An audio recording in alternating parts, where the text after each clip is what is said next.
Did you know? Kababoma, Ichiga, shake it lurigo, mammy yo alone, pulo yama, a don't pugere, datu pesiri ne pie nat nebi, သူ့ရဲ့ကန်းဆက်ကိုချင်းကပ်လာတဲ့သက်ရှိတွေကိုကြောင်ရုပ်အဖြစ်ပြောင်းလဲပြစ်နိုင်တဲ့သွေးနီရောင်ရေကန်ကြီးတစ်ခုတကယ်ပဲရှိနေတဲ့ဆိုတာသင်သိပါသလားဒါကတော့အရှေ့အာဖရိက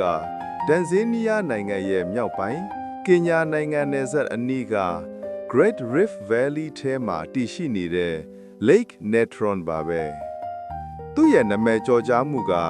သူ့ရဲ့ထူးခြားတဲ့အနီရောင်အယောင်သွေးနဲ့သူ့ရဲ့ရေထဲကိုကျသွားတဲ့သရစ်ဆန်တွေကိုကယ်လ်ဆီယမ်ဓာတ်နဲ့ဖုံးလွှမ်းထားပြီးမမီဆန်ဆန်ကြောက်ရွံ့အဖြစ်ပြောင်းလဲဖြစ်နိုင်တဲ့ကြောက်မဲ့ဖွယ်ရာစွမ်းအားကြောင့်ပါပဲ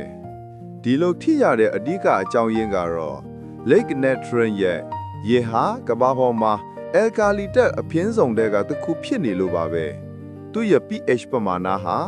10.5 ကနေ12အထိရှိပြီးဒါဟာပင်လယ်ရေထက်အဆက်အများစွာအမွန်နီယလာလိုမျိုးပြင်းထန်တဲ့ဓာတုပစ္စည်းတစ်မျိုးနဲ့နီးနီးဆက်ဆက်တူညီပါတယ်ဒီလောက်ပြင်းထန်တဲ့အယ်ကာလီတက်ကိုဖြစ်ပေါ်စေတာကတော့ရေကန်ပက်လေကမီးလောင်တွေကနေစီးဝင်လာတဲ့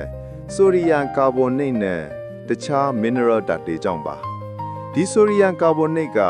ရှေးခေတ်အီဂျစ်လူမျိုးတွေမမီရုပ်အလောင်းတွေကိုမပုတ်မတွတ်အောင်ပြုလုပ်ရမှာအဓိကအသုံးပြုခဲ့တဲ့ neutron လို့ခေါ်တဲ့ဓာတုပစ္စည်းနဲ့အတူတူပါပဲဒီရေကန်ရအပူချိန်ကလည်းအញ្ញမ်းပြင်းထန်ပါတယ်နေရောင်ခြည်တိုက်ရိုက်ကျရောက်နေတဲ့ကန်းစန္ဒာကရေတိမ်ပိုင်းတွေမှာဆိုရင်အပူချိန်ဟာ60 degree centigrade 140 degree Fahrenheit ထိမြင့်တက်လာပါတယ်ဒီလိုအယ်ကာလီတက်ပြင်းထန်မှုစားဓာတ်မြင့်မားမှုလည်းအပူချိန်ပြင်းထန်မှုတွေပေါင်းစပ်လိုက်တဲ့အခါမှာတော့ဒီရေကန်ဟာသက်ရှိအများစုအတွက်သေမင်းသမန်နေရာတစ်ခုဖြစ်သွားပါတော့တယ်တပ်ပုံစရာ Nick Brand က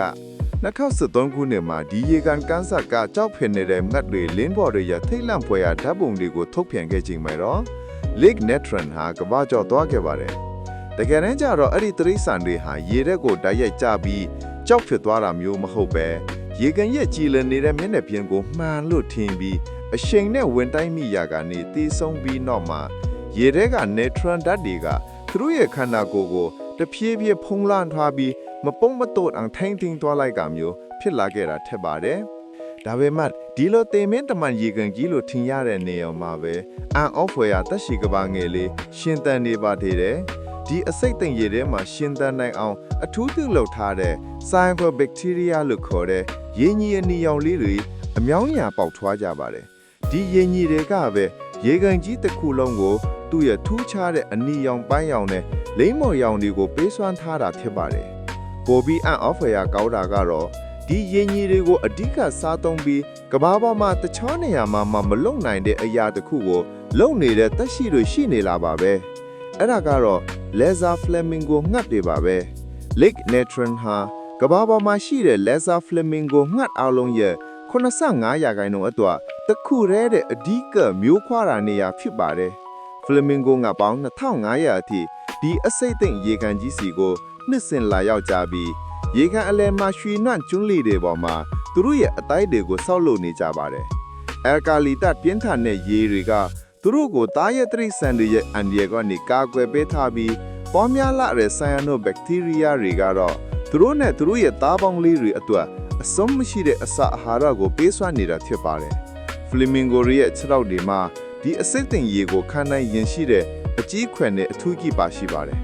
ဒါကြောင့် Lake Natron ဆိုတာကျောင်းမဲ့ဖွယ်ရာတေခြင်းနဲ့အန်အော့ဖွယ်ရာရှင်တန်ခြင်းတနေရာမှာပဲအတူတကွယွင်းသွနေထိုင်နေတဲ့သဘာတရားရဲ့စိတ်ကျင်ဘက်နေရာတွေကိုမိမောင်းထိုးပလာနေတဲ့ကမ္ဘာအထူးခြားဆုံးနေရာတွေတစ်ခုဖြစ်ပါတယ်ဒီဗီဒီယိုလေးကိုကြိုက်နေတဲ့ရင် like and follow လုပ်ပြီးတင်ရဲ့မိတ်ဆွေတွေကို share လုပ်ထားပေးပါအောင်ဗီဒီယိုလေးကိုအဆုံးအထိကြည့်ရှုပေးလို့ကျေးဇူးတင်ပါတယ်